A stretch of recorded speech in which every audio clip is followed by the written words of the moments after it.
Welcome back to another episode of Life Changing Challengers. Really excited today, folks. Got Jo Stone with us today. She is a burnout and life coach for women. She has gone through Fortune 500. She's blazed her trails, and now she's blazing a new trail as a burnout and life coach. And we're going to find out why she became this coach, how she was burnt out herself, and what happened. But first, Jo, how's it going? Good. Thank you for having me. Lovely to be here. Oh, I appreciate you coming on board. So, Jo, can you tell us a little bit about your childhood? Where'd you grow up, and what was it like to be Jo as a kid? Yeah. So if you couldn't tell from the accent, I'm an Aussie. So I live in Sydney, Australia. Currently winter down here at the moment. I grew up as largely an only child.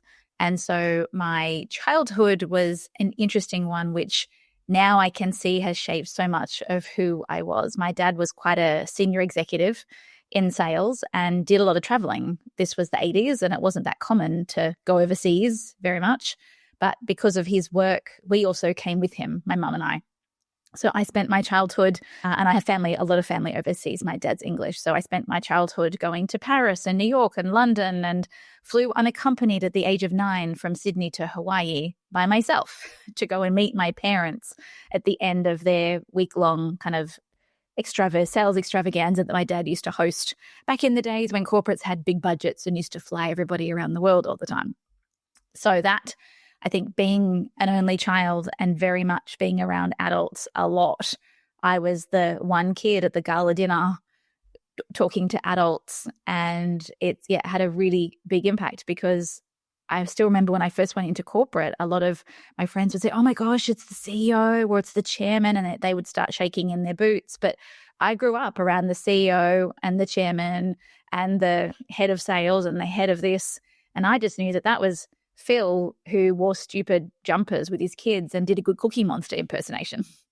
So therefore, I've always had this really interesting relationship with authority because I saw the other side and I'd say, but he's just dad. He's an idiot. What are you afraid of him for?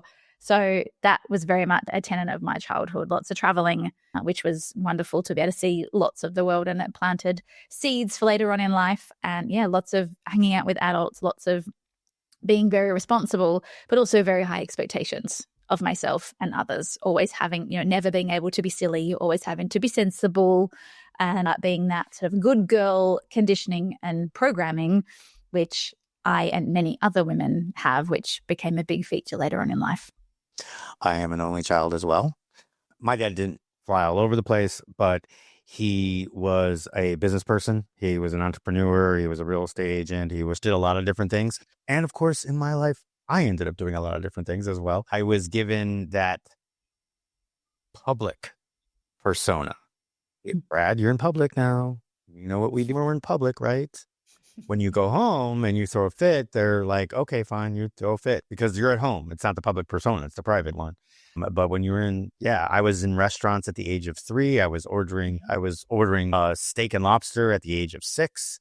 And people were like, he's eating steak and lobster? And I'm like, they're like, yeah, he loves it. And meanwhile, their kids are ordering chicken McNuggets. So yeah. And then I couldn't understand. What you want those little fried little things when you got a freaking thick, juicy steak? I don't understand. Obviously, you followed in Dad's footsteps. I did. So I went from school to university and then went into the corporate world. I did actually do a stint overseas. I went overseas for 3 years, did lots of traveling, enjoyed living out of a backpack for 6 months. And then I'd go to London and work for 6 months until I had enough money, and I'd quit my job. And then I'd go traveling for 6 months until the money ran out. And then I'd go back to London and get another job. So that was a beautiful period of freedom and doing all kinds of crazy things, meeting all kinds of wonderful people, and just really living large, and with traveling being a huge component of that. Wow.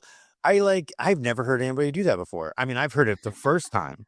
Like they'll go work, get enough, go travel, and then they start their life. You know what I mean? Yes, I've heard of nomads that are doing it, that are kind of doing it that way. But that's interesting that you did it. And how long were you back and forth for? It was 3 years. I was gone from Australia. And it's funny, my husband, and well, he was now my husband, he was my boyfriend at the time. We often, it's very common for Australians to go to England. It used to be a rite of passage. And I have a British passport because I have an English father, so getting work wasn't a problem for me.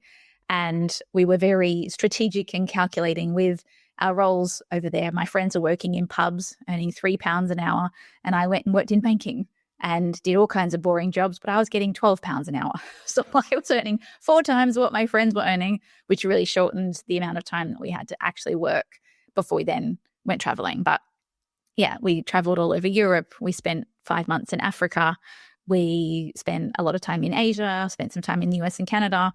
So really saw the world and got to live it up. I mean, we roughed it $1 a night in some places in Asia, this US going back 20, 30 years now. But, we'd splurge sometimes and spend $2 and get hot water for a night to have a shower. We really stretched the money as far as we could because the longer the money lasted, the less we had to worry about going back to work. So there was this real incentive. We had time and not a lot of money. So there was a 2-hour speedboat going from the Thai border into central Laos in Asia. And rather than take the 2-hour speedboat that cost 4 times as much, we took the 2-day slow boat that got the goats on it and then dropped off the rice at the village and had hard wooden benches. But we had the time. We spent $2 instead of $8 and spent 2 days hanging out with locals, eating rice on this tiny slow boat going between remote villages. So that was a different way of living, right? Where it's all about the experience. It's all about being present in the moment, not really having any plans, not knowing where you're going in 3 days. You just go to a place.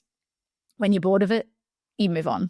So it was a beautiful way as someone who had always been very organized and project planned and was, when I came back to reality, it was lovely to live in a completely different way.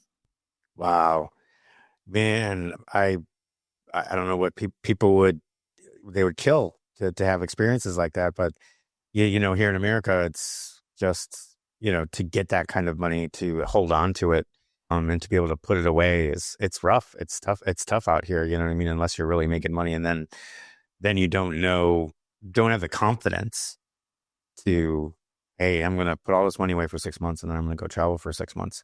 That when they come back, that they'll actually get another job. Real quick question is, what did you study in university? I did a business degree majoring in marketing and international business. And then later on, I went back and did a master's as well. In MBA? Master's of Business. Okay. Yep. I'm marketing. I don't have the first one, but I do have the second one. So I do have a master's of business administration with an emphasis in IT management. So so I did the same thing. That's amazing. What was the turning point where it was, all right, now it's time to all right, now I'm going to dig in, get into the Fortune 500 and make a name for myself? Or maybe that wasn't your plan. What was your plan?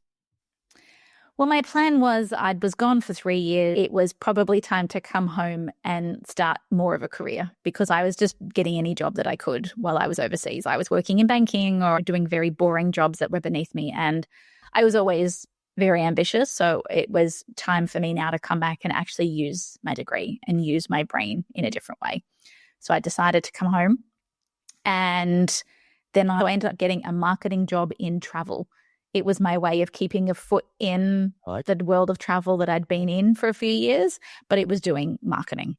And so it was this beautiful opportunity to blend both worlds and soften the re-entry back into normal life. So my boyfriend and I then moved out of home. We got an apartment. And then I guess I started the ascent and jumped pretty quickly. I went from, it was pretty much 18 months to 2 years in jobs. And then I moved up, went very quickly. By 30, I was a head of marketing. That was sort of 7 years from entry level to managing a team. And then I got Trans-Tasman roles. And then my goal was to always become a chief, to get a chief in my title, to be in the C-suite, as we say. And so I was 32 with 2 young children and got my first chief marketing officer role. And that was in a listed company, and it was Asia-Pacific. I ticked the boxes. I was like, I'm in a listed company, US listed, global company. I have an Asia-Pacific role, which is regional, staff in 5 countries, big team, big budget. And then I also had a 3-year-old and a 6-month-old at that. Wow. CMO, you were the Oh, well, you were better than that. But I think it was Working Girl. Melanie Griffith was the one that kind of like Mm. worked her way up, but she was faking it. But the Sigourney Weaver's, yeah, Sigourney Mm. Weaver, she was top, she's young, she's had a kid, blah, blah, blah. But there you were, all the way at the top. Yeah, no, I get it. Wow. I mean, that's absolutely amazing. Then the fact that you had two kids along with that and you had staff in 5 countries, were you traveling for the job as well? I was. So before that job, I had a job that was Australia, New Zealand, and I was in New Zealand every 6 weeks. And that was when so it's traveling internationally. It's a 3-hour flight. And so, yeah, but I actually didn't mind that because my husband was working part-time at that point in time. We have quite generous parental leave here in Australia. So I had 9 months off with my first, and then I had 7 months off with my second. My husband then took 3 to 6 months off. He actually got 3 months paid parental leave as the father. He could take that time off, and he then went back part-time and I went back full-time. So we've all, from the moment we had our kids, we've flipped traditional gender roles. He's always been parent one on the call sheet for daycare or school, and I'm always parent two. Never mind the fact that they still call me, which bugs me no end, but that's another story. But I was traveling every 6 weeks to New Zealand then, and I actually used to love it because when I was home, I was a mum and I was up with the teething and the toddler and the screaming. And then I would get the 6 a.m. flight out of Sydney. So I'd be up at 4. I would, get to New Zealand. It would be 2 really hardcore days. And then I would fly home, get home late the next night. But I only had to worry about myself. I would stay in a hotel room. I was running quite large events across New Zealand, so often traveling within New Zealand. But I just got to worry about myself and wake up and not scrape rice bubbles off my suit jacket or, be out walking out the door and then get chucked on and have to change again. Be really freeing, even just to be on a plane and be uncontactable for 3 hours. So yes, I would come back tired, but I really enjoyed that respite. And it made me want to then come home and actually be with my family, as opposed to I'm not meant to be a stay-at-home mum. I don't enjoy being around my family 24/7. I love them more than anything, but I also love leaving them and coming back to them. Right. I had someone share this beautiful law of diminishing returns when it comes to parenthood for some people, and a lot of women are shamed for this. And that is, my favorite hour of the day can be the first hour that I see my kids when they come home from school or whatever else. And then the second hour is great, but a bit less awesome. By the time you get to the 4th hour, I'm like, oh my God, I don't just want to sit here and watch you play Barbies, especially when they were younger. Recognizing that I'm at my best when I see them for shorter periods of time, as opposed to being home permanently for, 12 hours a day. That's not me at my best. And it took a lot for me to actually own what makes me a better mother, what makes me a better wife, what makes me a better human, is to do something different than perhaps what a lot of others do, and even what my mother thought I should do. Yeah, you're right. People are kind of shamed for, oh, you don't want to be around your kids. I have a friend, and I had somebody that I trained with, and she had 3 kids. And she says, life doesn't stop because you have kids, and you can't Mm. stop your growth because Yeah. you have kids. You've got to make Mhm. concessions. And here's where it became a little controversial is that she said they don't have to run your life. Mm. And I think that's where some people started to get a little bit, well, wait a second. No, no, no. They're the first end all be all of it, of how you live. And she's like, yeah, absolutely. But it doesn't mean that my growth stops. And Mm. the interesting part was one that for all the people that said, well, that's not the right attitude to have. Your kid should be your everything. And she's like, no, they don't. I have a life too. All 3 kids got scholarships to private high schools in the area. The one that just went to college, D1 athlete, straight A's, honor roll, P 4.5 weighted GPA, and the whole bit. So, you know what? They did something right. I imagine your kids probably became a little bit more independent. Yeah. Well, to me, the best thing for my kids is to have a happy, healthy mother. That looks different for everyone, because I now doing what I do, I've got lots of friends and I've worked with lots of clients who have done what they thought was the right thing to do and either stayed home or gone part-time because they feel that they should want to be around their kids. And they are far less present. They are grumpy as anything. They're irritable. They're simmering with resentment and animosity. You're physically present, but you are emotionally absent. And I think that can be far more damaging when you're somewhere out of obligation or because you think it's something that everyone else expects of you and it's not what you truly want.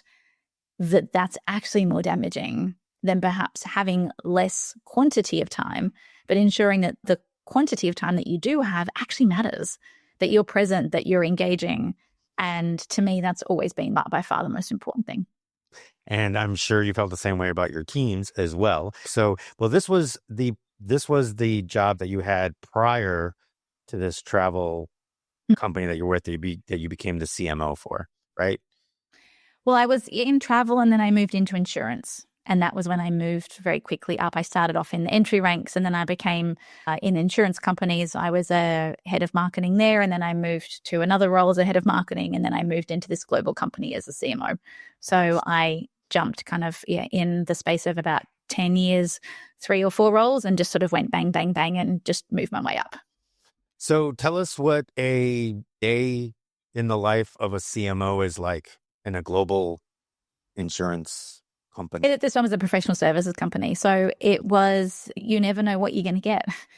Being in a global role, we were going through a rebrand at the time. And so my days would often start at 6 a.m. with a call with New York and London because that was the only time that we could do it. So 6 a.m. call, and then the family would start to emerge close to 7. And then I would be finishing my call while giving my toddler breakfast or rice bubbles or making toast or whatever I was doing, and then getting myself ready for work while hubby then took over.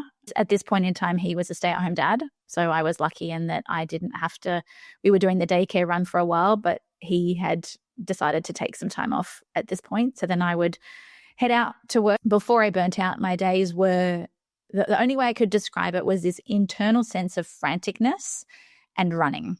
So I would be basically rushing to get ready, and then I would say goodbye to the kids, and then I would feel guilty because I left the house later than I should have. So I'd then almost run to the bus stop because I'd feel like I was now later from work than I should be. Spend the whole bus ride on my phone. I think this was a BlackBerry at this point in time, touching out messages, getting into work. You never know what was going to hit you, whether you had events coming up, you would have a PR crisis, you would have internal pieces, client events. And so no 2 days were the same. You'd have a whole stack of meetings. My days were typically back to back. If I had the odd 1 hour gap, that was pretty rare at that point in time. So just meeting after meeting after meeting, and then would leave the office about 6, come home again, have said that I'll try to get home early to see the kids. But then often I got stuck hanging back at work to get something done or to speak to somebody. So I would basically run home, get changed, and then do the evening routine, get the kids to bed, and then basically sit on the couch, pull out my laptop, and then try to catch up on the work that I hadn't been able to do at that point in time. Sometimes then I'd have a 10 o'clock call with the UK. So it was pretty full on, and no surprise, part of the other reason I burnt out is I was running for half marathons. So I was just going to run. So I was also running 3 to 4 times a week on top of everything else. Okay, you should have led with that. Do you know who you're talking to? Is someone that coaches these people for a living? You should have called me back then. No, I'm just kidding. No, that's fantastic. And because that was my next question, actually. Well, what were you doing for you? That was my next question. Well, so that's what you were doing, half marathons and triathlons. That's great. Yeah, so exercise has always been a really important part of my life. I did a lot of sport as a kid and dropped it when I was traveling, and basically as a teen, some of that dropped off, particularly when I went to university. The only sport I did was drinking. That was my number one sport. I really lent into the university lifestyle, let's say. Forgot all that. But then as I came back and had kids, decided that it was time to better take care of my body. And I have always been into exercise and sports science and have all kinds of gadgets and things like that to support me. But have always been okay at taking care of myself. So it's always been very goal-driven and achievement-driven. So it was a half marathon. It was about beating my time. It was often about flogging myself and pushing myself. It was never really about recovery. It was never really about actually taking care of my nervous system properly. It was just always more adrenaline, more pushing, more goals, more striving, because that was very much the space that I lived in permanently. That's what I was about to say that. So that's super interesting that you kept that drive through a sport that you were basically living in. You know what I mean? So a lot of people, they'll exercise and stuff to step away and to clear their head and everything else. And it sounds like for you, you had such a drive in there that you kept that adrenaline, that constant panic, a type of thing going on because that's your competitive nature, which is probably what made you so successful in business as well. But like I said, most people would step away from that, like the normal person in your case of having 10-hour days would be thinking yoga, but don't get me wrong, I can't do yoga either. And I'm kind of in the same situation. So, but I get it. It's all changed now. But I mean, I used to love running because it would actually clear my head. It was almost meditative. Yes. Because I was only ever thinking about my steps or how my foot was landing or the scenery. It became quite meditative. And I think that was the one thing that kept me sane throughout all of that time. Excellent. Okay. Much better. I feel better about it now. Because it's like the way you were talking, I was like, oh my God, this girl's in this frantic, manic like thing going crazy at work, and she's driven and she's going, and then all of a sudden she's got to hit her times. But no, I'm glad to hear that's what I tell my people. I'm like, yeah, those aerobic runs. Yeah, you think about anything but running, or the opposite, stay in the moment, completely in the moment. Listen to your breath. Listen to your footfall. Look where your knees are. Is your body hurting? Where is it hurting? What do you need to adjust so that this discomfort goes away? Excellent. Love that. And I feel much better now. So how long did this last? Because this is, I hear people doing this for years, decades even. How long did this kind of like this schedule last? So it was probably when I checked myself into hospital thinking that I was having an autoimmune attack, that I went, something has to change. So thinking that I had an incurable autoimmune disease, I suddenly started having all kinds of pins and needles down my right arm. I had a friend who had MS. I was like, oh my God, I'm having an MS attack. I had some lesions in my brain and a few other things. And I think it was just everything caught up with me in terms of the cortisol. And because I can push my body, I'm sort of hypermobile, so I don't feel a lot of pain. I can cope on 4 hours sleep. Like I used to tell myself a story, I could cope on 4 hours sleep. So I can push my physicality a really long way before I break. I've been blessed with a good immune system and a good capacity that way. But eventually it always catches up with you. And so it was in hospital that I've gone, And part of the unraveling of that was also the decision shortly after that to sell our house. So this was 2017. So I was 37. I'd been going full pelt from, 23, let's say in the corporate world up until that point. So that's a good decade or more. And that was when the wake-up call hit. I'd been having little niggles of, hang on a second, there has to be more than this. I've got everything that I ever wanted. And by this point in time, when I had the CMO role, I also had the 2 kids. I just built a house from scratch, which was part of my dream. So I'd bought the dream block. I built the house. So I had the house. I had the job. I was on a not-for-profit board, which was one of my other career goals, was to start my non-executive director career. I was on the daycare committee. I was doing all of these things, and I still wasn't happy. There was something missing. There was this emptiness inside.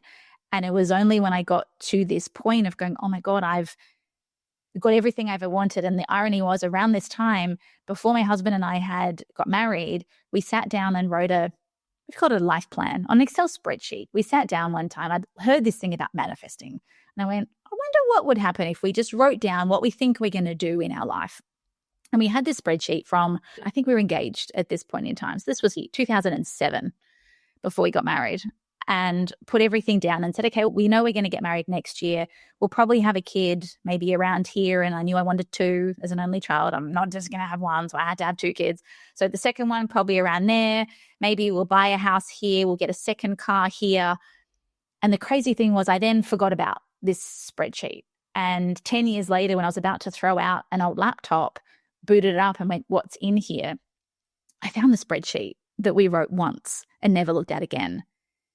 Every single thing on that spreadsheet happened within 3 months. Wow. First kid, second kid, buying a new car, building a house, which were literally just like dates plucked out of thin air with no logic to them. And they all happened within 3 months. That is insane. Perfect case study for manifestation. Yeah. That's amazing. And the power of couple manifestation. Maybe you had, you guys were feeding each other, But I do have friends that have podcasts that are on manifestation. So I do have listened to some episodes. That's amazing. So you checked yourself into the hospital because you were feeling tingling. You thought you were having, you said you autoimmune. At tingling, usually people start to thinking of a heart attack. It was consistent. It was almost like a numb tingling, like you've had your hand in ice for too long. That was going on for days and days and didn't go away. And I had done a bit of research and spoke to some friends and good old Dr. Google and just went, hey, this could be something quite serious, and couldn't get in to see a doctor. And thought, you know what, the only way I'm going to get answers, it just got worse and worse and worse, was, okay, I'm just going to check myself into hospital and I'm just going to lie here until someone comes and sees me. So I lay in hospital for 2.5 days until I finally got the neurologist rather than waiting 8 weeks. And spent a couple of days in hospital and then essentially got told I was about 2 millimeters away from a lesion size perspective from a diagnosis. So I was very much in a watch and wait.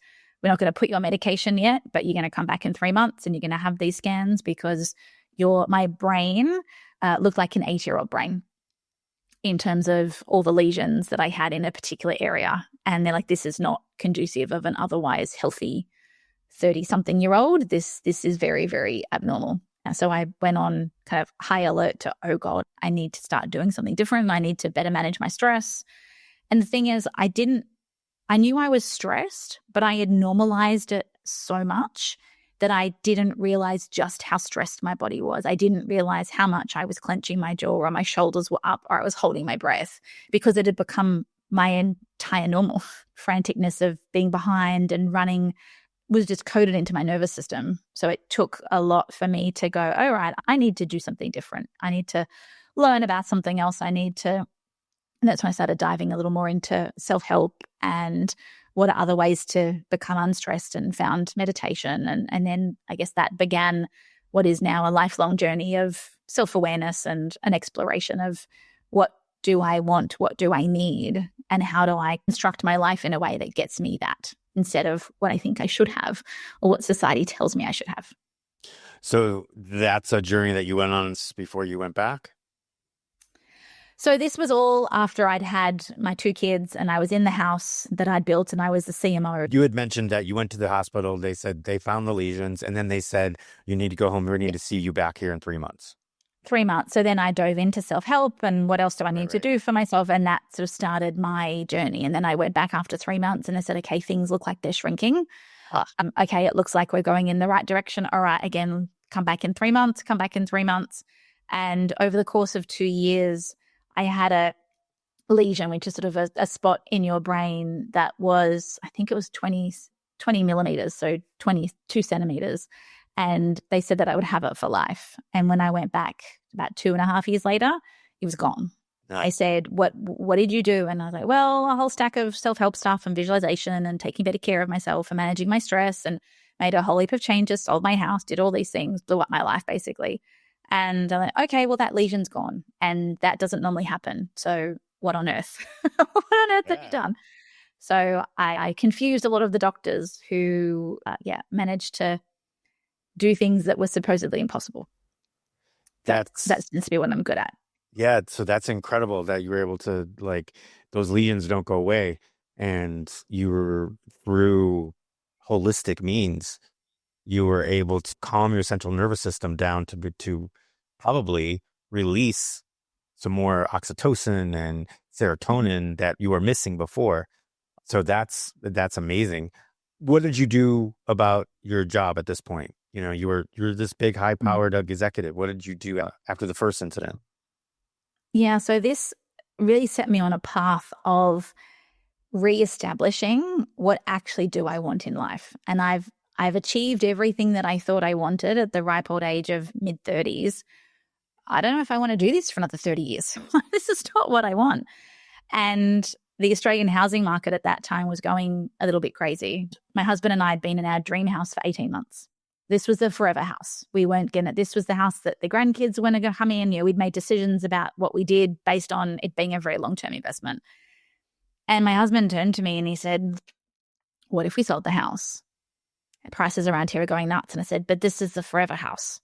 But we were trapped in this cycle of I couldn't leave my job. He couldn't leave his job because we had such a big mortgage. My husband was having all kinds of mental health problems. He didn't want to be at his job anymore. I was struggling to find a job that would pay me what I was paid with the conditions that I had. So I felt very, very trapped. One day he said, let's just sell the house.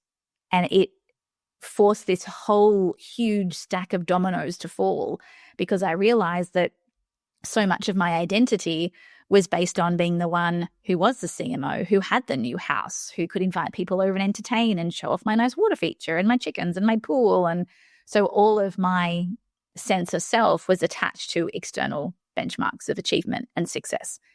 But it wasn't what made me happy. So I went on this really quite brutal process of reestablishing what actually makes me happy, what do I actually want. And through that journey of journaling, lots of courses and programs, I discovered that I actually valued freedom more than I valued appearances. And so we made the very quite fast decision to sell the house. We didn't really tell anyone. We just stuck it up online and everyone thought we were nuts. We had an intervention from parents who said, you can't do this. A lot of friends thought we were crazy because we essentially decided to tap out of the race with the Joneses. We just said, we're not going to play this game anymore. And Sydney is a very, very expensive place to live. House prices are insane. And we said, all right, well, what happens if we downsize? Everyone was upsizing at that point in time. We had 2 little kids.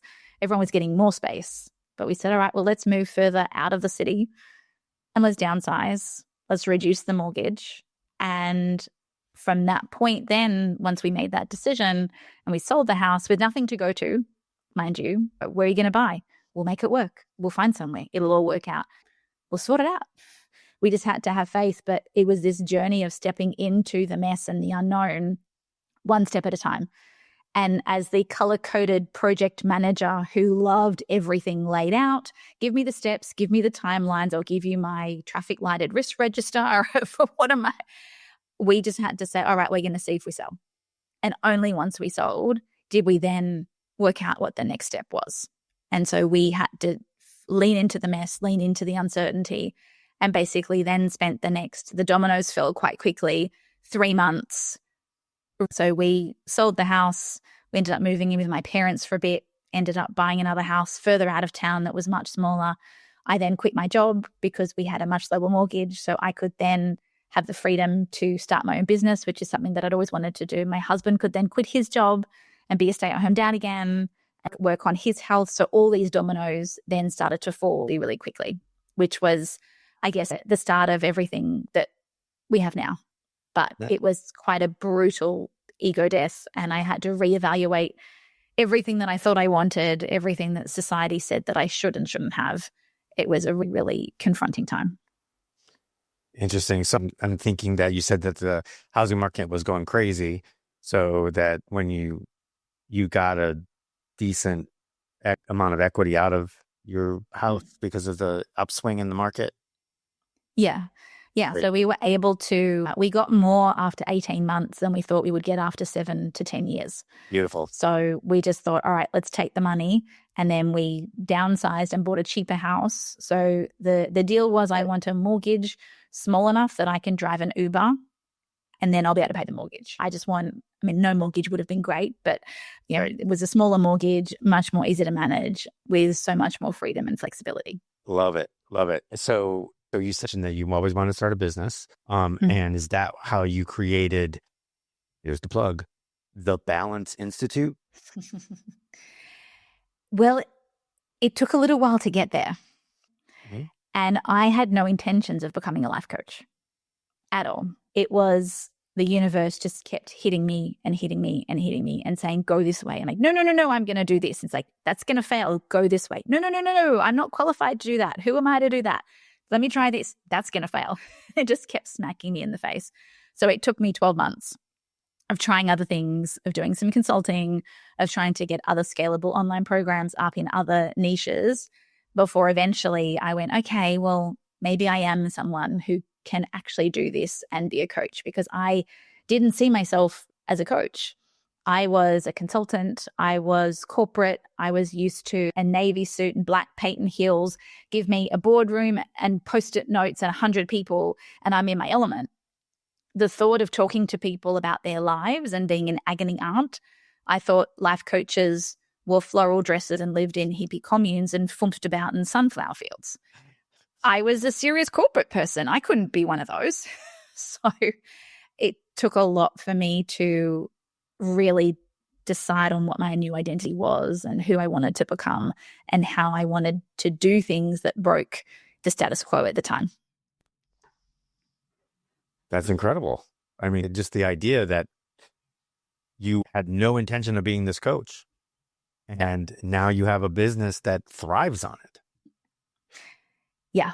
And it thrives on it because I had to decide that I was going to share my journey, that I was going to share what I'd overcome and how I used to live and how I used to feel, because it was after we'd sold the house and moved and I was doing some consulting.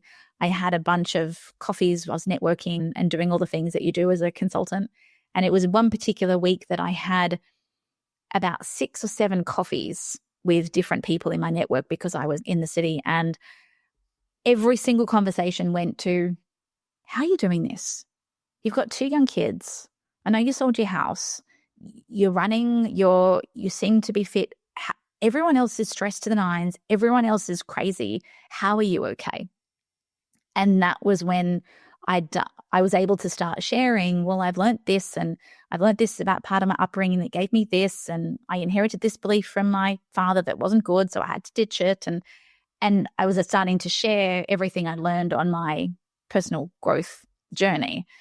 And one day went, oh, wonder if someone would pay for that. And the rest is history. Turns out they would pay for my advice. Turns out I did have something to add. Turns out I can be a great coach. And I was able to put reality and a whole lot of heart and knowing into what I was teaching, because there was a gap in the market. Women in corporate didn't want to go to a life coach who had never worked in corporate, who would say things like, turn the laptop off at 5, you just need to say no. Like, I can't say no. My team in Hong Kong are waiting for an answer. I actually came with real life examples of what that world is like, what the politics is like. I went through some horrific mergers and acquisitions. I had baptism of fire in my time in corporate. So I was able to talk to a lot of situations. And that was what people wanted, was someone who could bridge the world of personal development, but also put it in language that a busy woman who's ambitious and is working in corporate can also understand. Perfect. So you have this program business. It's called the Balance Institute, where you are helping women with burnout and where to go from there. And you have several programs. I love that. If you guys happen to check out her website, balanceinstitute.com, and you have a podcast. I do. Oh, how long have you had this? This is where 106, 7, 8 episodes in now, and we're just about to cross, I think, 60,000 downloads. Beautiful. All right. So yeah, I see 106. By the way, you're going to be number 113. Thank you. Welcome. Yeah, so you're going to be number 113. Actually, it's season 5, episode 13, but it's number 113. I do in a 25 episode season, just to break things up a little bit, shake it up a little bit. So it's, yeah, I don't know if it's working, but the way I've been doing it. So yeah, that's great. We're about the same. This has only been a year, but it's pretty much about the same. It's been working out really, really well. Yeah. So you are Balance and Beyond podcast, and she's on Apple and Spotify. And I imagine you're probably on some of the other directories too. We tend to be on iHeart and all the other stuff. You're on the biggest ones. I'm totally impressed, and I love the fact that you were a success. Realize that being a success in an industry could actually